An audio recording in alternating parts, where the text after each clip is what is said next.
আসসালামু আলাইকুম প্রিয় শিক্ষার্থীরা, আপনাদের সকলকে জানাই এডুকেশন হাউসের পক্ষ হইতে আন্তরিক শুভেচ্ছা। প্রিয় শিক্ষার্থীরা, আজকে আমরা আমাদের এই একাডেমিক ভিডিওটিতে আলোচনা করব আমাদের নতুন কারিকুলামের অষ্টম শ্রেণীর ইংরেজি প্রথম পাঠ হইতে। প্রিয় শিক্ষার্থীরা, পূর্ববর্তী 7টি একাডেমিক ভিডিওতে আমরা আমাদের ইংরেজি প্রথম পাঠের বিউটি ইন পোয়েট্রি এই ইউনিটটির বেশ কিছু বিষয়ের উপর আলোচনা করেছি। আজকে আমরা আমাদের এই অষ্টম একাডেমিক ভিডিওটিতে একটি কবিতা নিয়ে আলোচনা করব এবং কবিতাটির নাম হচ্ছে ট্রু রয়্যালিটি। প্রিয় শিক্ষার্থীরা, এই কবিতাটি লিখেছেন ব্রিটিশ লেখক, কবি, সাহিত্যিক। তিনি হচ্ছে রুডওয়ার্ড কিপলিং। রুডওয়ার্ড কিপলিং, যিনি ব্রিটিশ লেখক, ছোট গল্প লেখক, কবি, সাহিত্যিক। বিশেষত তিনি ছোট বাচ্চাদের লেখার জন্য, শিশু সাহিত্য লেখার জন্য সর্বাধিক পরিচিত। তিনি এই কবিতাটি লিখেছেন। কবিতাটির নাম কি? কবিতাটির নাম হচ্ছে ট্রু রয়্যালিটি। এবং এই কবিতাটিতে দুইজন বিখ্যাত ব্যক্তি সম্পর্কে কথা বলা হচ্ছে। সেই দুজন ব্যক্তির নাম হচ্ছে, একজন হচ্ছে কিং সোলেমান এবং আরেকজনকে হচ্ছে বিলকিস। কিং সোলেমান এবং বিলকিসের মধ্যকার সম্পর্ক এবং কথোপকথন নিয়ে এই কবিতাটি তৈরি করা। প্রিয় শিক্ষার্থীরা, কিং সোলেমান এবং বিলকিস এই দুইজন ঐতিহাসিক ব্যক্তিত্ব এবং এই দুইজনের কথা বেশ অনেক জায়গায় লিপিবদ্ধ করা আছে এবং তারা হচ্ছে কিংবদন্তি ব্যক্তিত্ব। রানী বিলকিস, যাকে সেবার রানীও বলা হয়, তার সম্পর্কে এবং কিং সুলেমানের সম্পর্কে, যেটা আমরা মুসলিমরা বলি সুলেমান আলাইহিসসালাম, তার সম্পর্কে অনেক জায়গায় লেখা আছে। কোথায়? এটা হচ্ছে আপনার হিব্রু বাইবেলে লেখা আছে, খ্রিস্টান বাইবেল ওল্ড স্টেটমেন্টে লেখা আছে এবং আমাদের কোরআনুল কারিমেও লেখা আছে। বাট ওনারা এখানে কবি যে নামে লিখছেন কিং সুলেমান, বাট আমরা কোরআনে পাই সুলেমান আলাইহিসসালাম। এবং সেবার রানী বিলকিসের ঘটনা আমাদের পবিত্র কোরআনে বর্ণনা আছে সূরা নমলের 22 থেকে 44 পর্যন্ত। মোট 22টি আয়াতের মাধ্যমে এই ঘটনাটি বর্ণনা করা আছে। কোন ঘটনাটি? সুলেমান আলাইহিসসালাম এবং সেবার রানী বিলকিস সম্পর্কে। প্রিয় শিক্ষার্থীরা, আমাদের এই কবিতাটিতে এত ডিটেলস কিছু লেখা নেই, আমাদেরকে তাদের বেশ কিছু চারিত্রিক বৈশিষ্ট্যের কথা বলা হচ্ছে। আমরা কি জানি? আমরা জানি এই কবিতাটি যিনি লিখেছেন তার নাম হচ্ছে কি? তার নাম হচ্ছে রুডওয়ার্ড কিপলিং। তিনি একজন ইংরেজ সাংবাদিক ছিলেন, ছোট গল্প লেখক ছিলেন, কবি এবং ঔপন্যাসিক। তিনি জন্মগ্রহণ করেছিলেন 1865 সালে ব্রিটিশ ভারতের উপনিবেশিক যে অঞ্চল ছিল ভারতে, সে ভারতের বোম্বেতে। বোম্বে বর্তমানে মুম্বাই যেটি হয়েছে সেখানে তিনি জন্মগ্রহণ করেন এবং তিনি মারা যান 1936 সালে। রুডওয়ার্ড কিপলিং 1907 সালে সাহিত্যে নোবেল পুরস্কার পান এবং তিনি ইংরেজি ভাষার সাহিত্যিকদের মধ্যে প্রথম সাহিত্যে নোবেল পুরস্কার পান। এবং রুডওয়ার্ড কিপলিং এর বিখ্যাত দুটি রচনা, একটা হচ্ছে দ্য জাঙ্গল বুক এবং কিম। এই দুটি তার বিখ্যাত রচনা। প্রিয় শিক্ষার্থীরা, চলুন আমরা তাহলে কবিতাটি পড়ে নেই। কবিতাটিতে কি বলা হচ্ছে? কবিতাটিতে যেটি বলা হচ্ছে সেটি হচ্ছে, কবিতাটি কোন ইউনিটে আছে? ইউনিট 1 বিউটি ইন পোয়েট্রি এই ইউনিটে আছে। এবং কত নম্বর অনুচ্ছেদে আছে? অনুচ্ছেদে আছে 1.3.1 এ। 1.3.1 এ কি বলা হচ্ছে? এখানে বলা হচ্ছে listen to the recitation of the poem. Listen, শোনো to the recitation of the poem, মানে কবিতাটির আবৃত্তি শোনো, then তারপর practice reciting it in pairs groups, তারপর দলে বা জোড়ায় এটি অনুশীলন করো। Finally, সর্বশেষে recite it আবৃত্তি করো এটি for the whole class, পুরো ক্লাসের জন্য। তাহলে এখানে কি বলা হলো?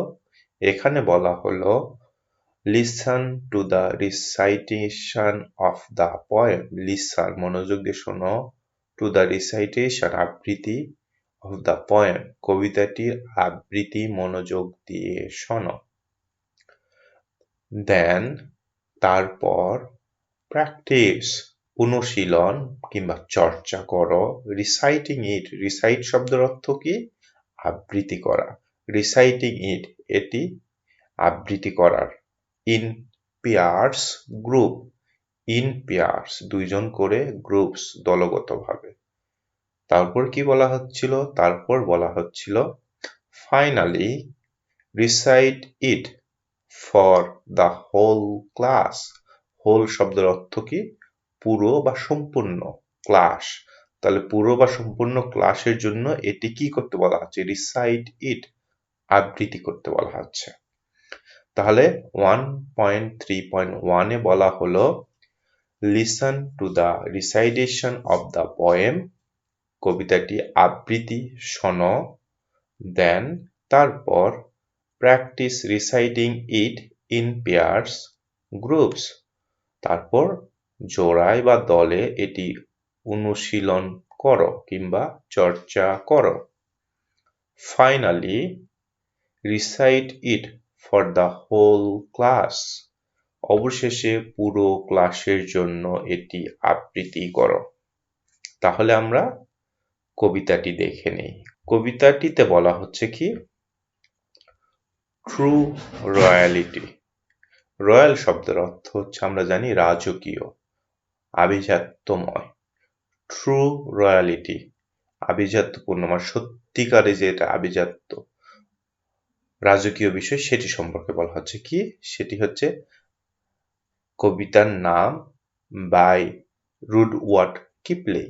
রুডওয়ার্ড কিপলিং কে ছিলেন? একজন ইংরেজ কবি ছিলেন, যিনি 1907 সালে ইংরেজি সাহিত্যে নোবেল পুরস্কার পান এবং ইংরেজি ভাষায় সর্বপ্রথম সাহিত্যে নোবেল রুডওয়ার্ড কিপলিং পান এবং তিনি দ্য জঙ্গল বুক নামে বিখ্যাত ছোটদের সাহিত্য রচনা করেন।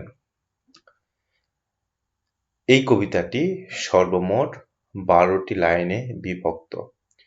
প্রথম 4 লাইনে বলা হচ্ছে কুইন বিলকিস সম্পর্কে, পরের 4 লাইনে বলা হচ্ছে কিং সুলেমান সম্পর্কে এবং শেষের 4 লাইনে এই দুইজন সম্পর্কে বলা হচ্ছে।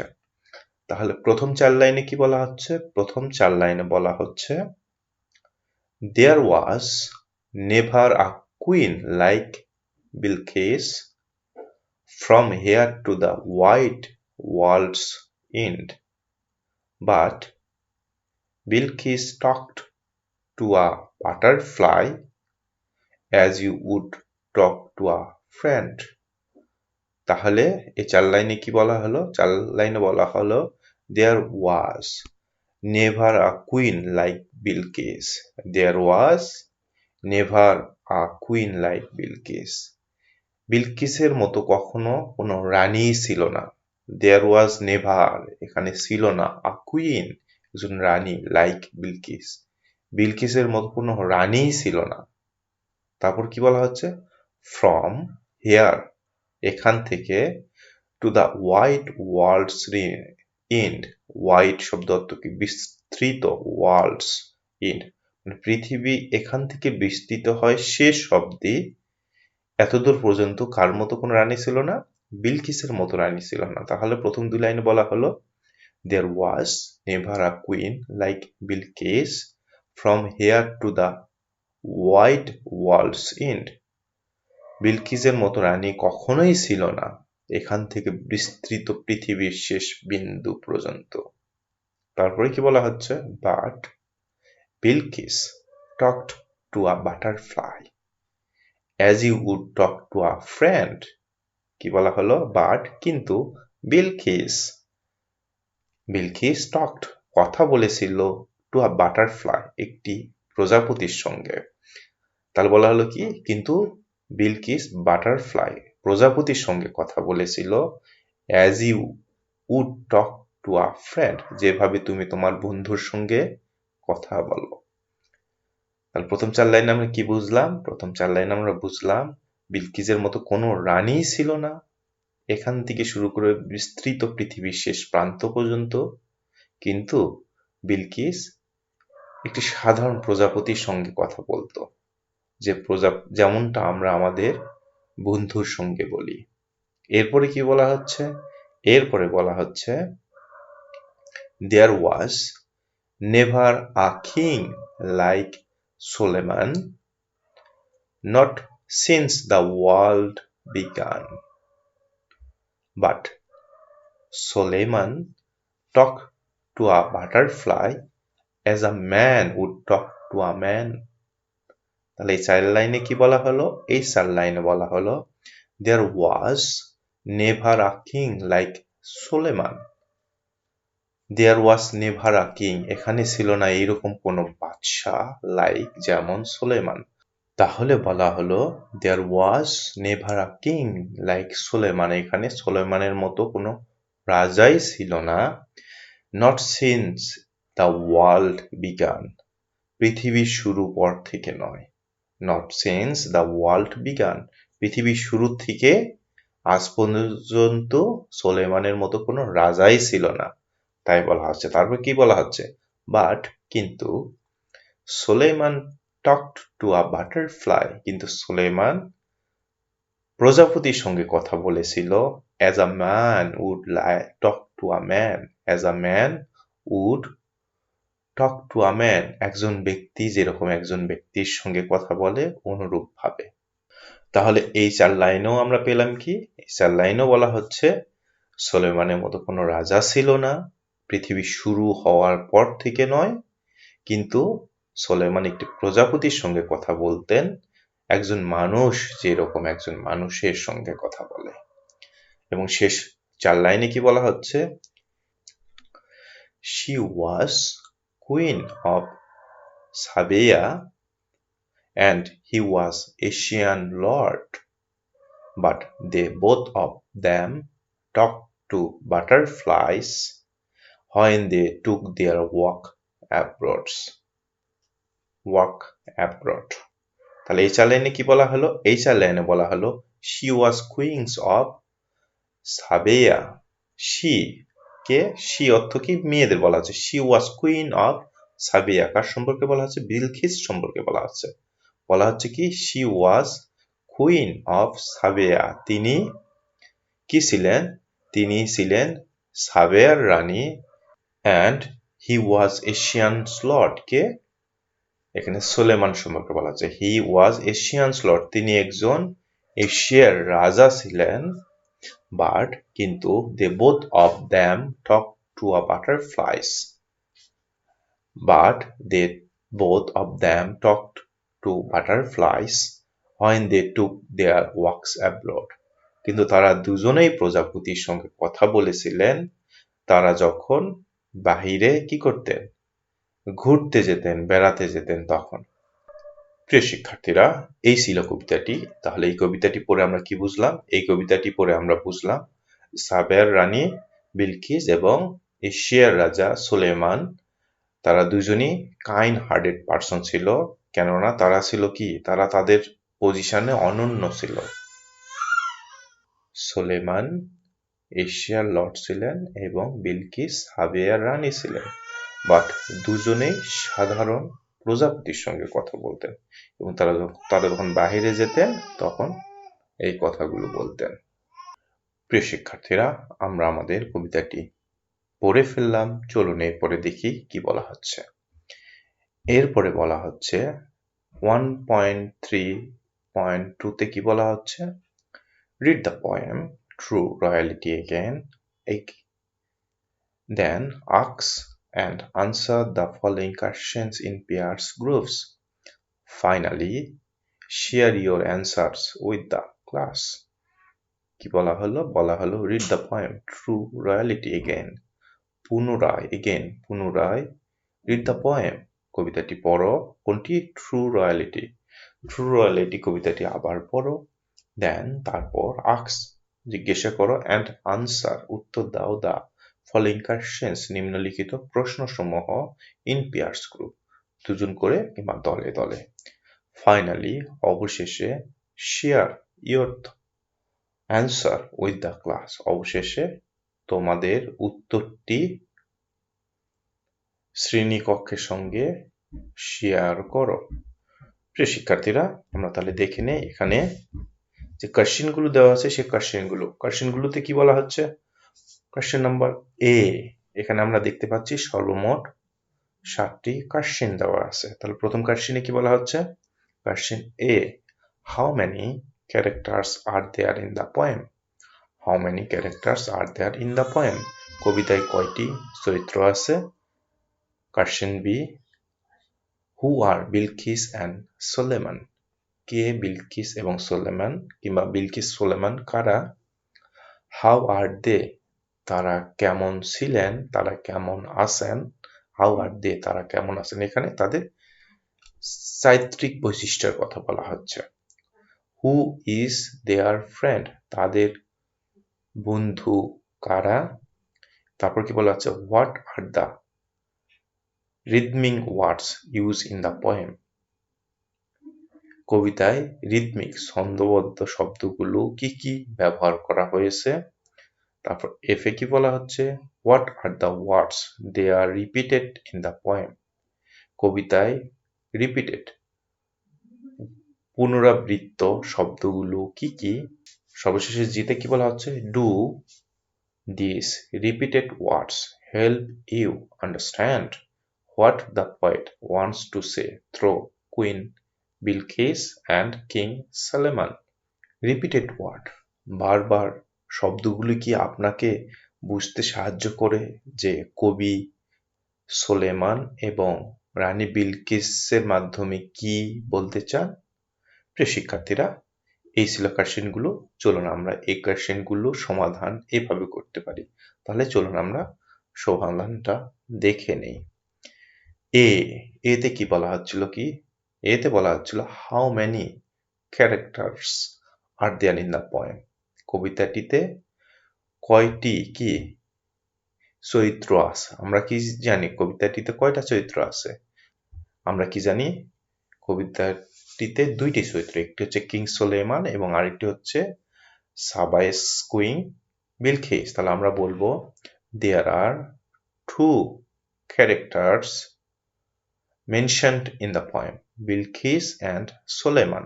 এইভাবেও বলতে পারি, কিংবা এটা আমরা সংক্ষিপ্ত করে এইভাবেও বলতে পারি কি বলা হয়েছিল how many characters are there in the poem? তাহলে আমরা বলবো there are 2 characters in the poem. এইভাবে বলতে পারি, কিংবা আমরা এটা আরো ব্যাখ্যা করে বলতে পারি there are 2 characters mentioned in the poem, Bilkis and Soleman. এবং বি নাম্বার কোশ্চেনে কি বলা হচ্ছে? Who are Bilkis and Soleman? আমরা কি জানি বিলকিস এবং সোলেমান কে? আমরা বলবো Bilkis refers to the queen of Sabia while Solomon refers to King Solomon of Philistine. তাহলে আমরা কি বললাম? আমরা বললাম Bilkis refers to the queen of Saba. Bilkis সাবেয়ার রানী হিসেবে পরিচিত, while যেখানে Solomon refers to Solomon refers to king Solomon of ফিলিস্তিন, যেখানে সোলেমানকে ফিলিস্তিনের রাজা বলা হচ্ছে। ফিলিস্তিন মিনস ইটস ইসরায়েল হবে। ইসরায়েল এবং ফিলিস্তিন সেই স্থানটার কথা বলা হচ্ছে। তাহলে আমরা বলতে পারি ফিলিস্তিন অর ইসরায়েল এনিওয়ান। সেই সময়ে তাহলে আমরা বলবো যে Bilkis refers to the queen of Saba while Solomon refers to King Solomon of Israel or ফিলিস্তিন, এনিওয়ান আমরা বলতে পারি। তাহলে আমরা বললাম কি বিলকিস সেবার রানীকে বোঝায় আর সুলেমান ইসরায়েল কিংবা ফিলিস্তিনের রাজাকে বোঝায়। এরপরে কি বলা হচ্ছে, হাউ আর দে, তারা কেমন ছিল, তারা কেমন ছিলেন। এর উত্তরে আমরা কি বলবো, এর উত্তরে বলবো Bilkis and Suleman are portrayed as extraordinary individuals who possess qualities that set them apart from others. কি বললাম, আমরা বললাম Bilkis and Suleman are portrayed শব্দ অর্থ কি, চিত্রিত করা হয়েছে। Bilkis and Suleman are portrayed, Bilkis এবং সুলেমানকে চিত্রিত করা হয়েছে, বিলকিস এবং সুলেমানকে চিত্রিত করা হয়েছে অ্যাজ এক্সট্রাঅর্ডিনারি ইন্ডিভিজুয়াল শব্দ অর্থ কি, আলাদা করে, হু পসেস, যাদের আছে কি, qualities that set them apart from others. Bilkis এবং সুলেমানকে অসাধারণ ব্যক্তিত্ব হিসাবে চিত্রিত করা হয়েছে, যাদের এমন গুণাবলী রয়েছে যার দ্বারা তারা অন্যদের থেকে আলাদাভাবে চিত্রিত। Bilkis is described as a queen of unparalleled beauty and wisdom, while Solomon is depicted as a king of unmatching wisdom and greatness. তাহলে এখানে কি বলা হলো, এখানে বিলকিসকে অতুলনীয় সৌন্দর্য এবং প্রজ্ঞার রানী হিসেবে বর্ণনা করা হয়েছে এবং সুলেমানকে অতুলনীয় জ্ঞান এবং মহত্তর রাজা হিসাবে চিত্রিত করা হয়েছে। তারপর কি ছিল, D, who is their friend, তাদের বন্ধু কারা। এর উত্তর আমরা কি জানি, আমরা জানি বেসিক্যালি এখানে এই কবিতায় তাদের কোনো বন্ধু হিসেবে মেনশন করা হয় না, বাট তারা দুজনেই প্রজাপতির সঙ্গে কথা বলতো এবং প্রজাপতির সঙ্গে একটি সুন্দর বন্ধন বিল্ড আপ করা আছে। তাহলে আমরা বলতে পারি কি, আমরা বলতে পারি এভাবে, their friend is not explicitly mentioned in the poem. এখানে তাদের বন্ধুর কথা স্পষ্টভাবে বলা হয় নাই। হাউভার, যাই হোক, the poem suggests that their shared affinity for conversing with butterflies serve as a bond between them. যাই হোক, কবিতাটি আমাদের উপলব্ধি করায় যে প্রজাপতির সাথে কথোপকথনের জন্য তাদের দুজনের মধ্যকার প্রজাপতির সঙ্গে সখ্যতা রয়েছে এবং এটি বন্ধন হিসাবে কাজ করে। এবং তারপর কি বলা হচ্ছিল, তারপরে ইতে বলা হচ্ছিল, what are the rhythmic words use in the poem. Rhythmic শব্দ অর্থ কি, ছন্দবদ্ধ। What are the rhythmic words used in the poem, কবিতায় ছন্দবদ্ধ শব্দগুলো কি কি ব্যবহার করা হয়েছে। এর উত্তর আমরা কি বলবো, এর উত্তর আমরা বলবো the rhythmic words used in the poem including and rhythms such as Bilqis and Ind in the first stanza and Solomon and Man is the second stanza. তাহলে প্রথম স্তবকে কি ছিল, বিলকিস এবং ইন্ড, বিলকিস অ্যান্ড ইন্ড, এবং শেষ স্তবকে, দ্বিতীয় স্তবকে কি ছিল, সোলেমান এবং ম্যান। এই দুটি কি ছিল, এই দুটি রিদমিক ওয়ার্ডস ছিল। তাহলে আমরা বললাম ই নাম্বার কারেকশন অ্যান্সারে, the rhythmic words use in the poem include end rhythmic such as Bilkis and end in the first stanza and Solomon and man in the second stanza. এবং এফে কি বলা হচ্ছিল, এফে বলা হচ্ছিল, what are the words that are repeated in the poem. এই কবিতাটিতে কোন কোন শব্দগুলো পুনরায় ব্যবহার করা হয়েছে, কিংবা কবিতায় পুনরাবৃত্ত শব্দগুলো কি কি। আমরা কি পেয়েছি, আমরা পেয়েছি, এক্ষেত্রে আমরা অ্যান্সার দিব দ্য ওয়ার্ডস বিলকিস, সোলেমান এবং butterfly are repeated throughout the poem. তাহলে কবিতায় সোলেমান, বিলকিস এবং বাটারফ্লাই এই শব্দগুলো পুনরায় ব্যবহার হয়েছে। অ্যান্সারে বললাম the words Bilkis, Soleman and butterflies are repeated throughout the poem. এবং সর্বশেষে কি বলা হচ্ছে? সর্বশেষে বলা হচ্ছে, Do these repeated words help you understand what the poet wants to say through Queen Bilqis and Suleiman? বারবার শব্দগুলো কি আপনাকে বুঝতে সাহায্য করেছে যে কবি রানী বিলকিস এবং রাজা সোলেমানের মাধ্যমে কি বলাতে চান? অ্যান্সারে আমরা বলতে পারবো yes, the repeated words help reinforce the central theme of the poem. Which is the remarkable and unconventional nature of Bilqis and Suleiman's relationship with butterflies. The repetition emphasizes the uniqueness of their behavior and suggests a deeper connection between them and the natural world. তাহলে আমরা শেষে কি বললাম? আমরা শেষ কোশ্চেনের অ্যান্সারে বললাম yes, the repeated words help reinforce the central theme of the poem. হ্যাঁ,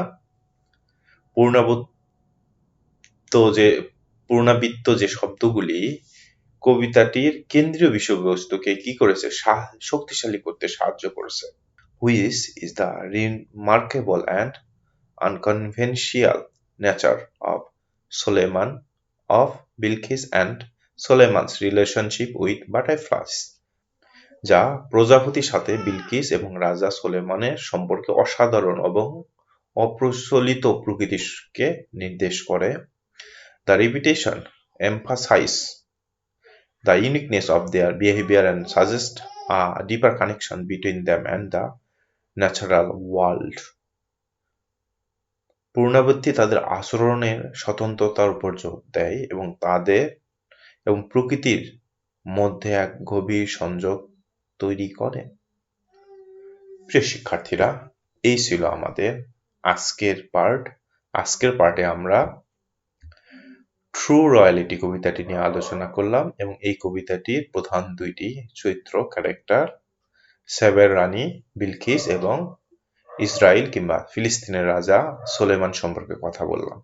এবং প্রিয় শিক্ষার্থীরা, দাউদ আলাইসাল্লামের ছেলে সোলেমান আলাইসাল্লাম এবং সেবার রানী বিলকিস সম্পর্কে আমাদের পবিত্র কোরআনে উল্লেখিত করা আছে সূরা নমলের 22 থেকে 44তম আয়াতের মধ্যে, এবং 22টি আয়াতের মাধ্যমে হযরত সুলাইমান আলাইহিস সালামের সঙ্গে সেবার রানীর যে ঘটনাগুলো আছে সেগুলো বিস্তারিত বর্ণনা করা হয়েছে। তাহলে আমরা জানলাম কি? আমরা জানলাম সুলাইমান আলাইহিস সালাম ছিলেন ইসরায়েলের রাজা, তাকে বিস্তীর্ণ একটি রাজত্ব প্রদান করা হয়েছে এবং আল্লাহ সুবহানাহু ওয়া তাআলা তাকে সেই রাজত্ব প্রদান করেছিলেন এবং পৃথিবীতে শেষ অবধি এমন কোনো ব্যক্তিত্ব নেই তাকে এই রাজত্ব দান করা হয়েছে। এবং সাবার রানী বিলকিসও ছিলেন কি?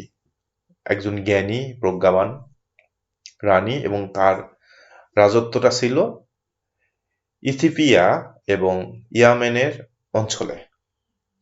প্রিয় শিক্ষার্থীরা, আমরা পরবর্তীতে রাজা সুলেমান, আমরা যেটা মুসলিম আমরা যে বলি সুলেমান আলাইহিস সালাম এবং সাবার রানী বিলকিস সম্পর্কে যে তথ্যগুলো আছে সেগুলো আমাদের নিজেদের জানার জন্য আমরা খুঁজে জেনে নেব। এবং আমরা আমাদের এই কবিতাটি পড়ার মাধ্যমে প্রধানত যেটি বুঝলাম সেটি হচ্ছে তারা অসাধারণ ক্ষমতার অধিকারী হলেও তাদের কার্যাবলী ছিল কি? খুব বেশি সহজ এবং খুব বেশি সাধারণ, এবং তারা অনেক বেশি ক্ষমতার অধিকারী হয়েও তারা খুব সাধারণভাবে সবার সঙ্গে মিশতেন, কথা বলতেন। এটি তাদের চরিত্র বৈশিষ্ট্য হিসাবে প্রকাশিত হয়েছে এবং এটিকেই বলা হচ্ছে ট্রু রয়্যালিটি। প্রিয় শিক্ষার্থীরা, এই ছিল আমাদের আজকের পার্ট। এতক্ষণ পর্যন্ত আপনারা আমাদের সঙ্গে থাকার জন্য ধন্যবাদ। আপনাদের সাথে দেখা হচ্ছে আমাদের পরবর্তী ভিডিওতে। ধন্যবাদ। আসসালামু আলাইকুম।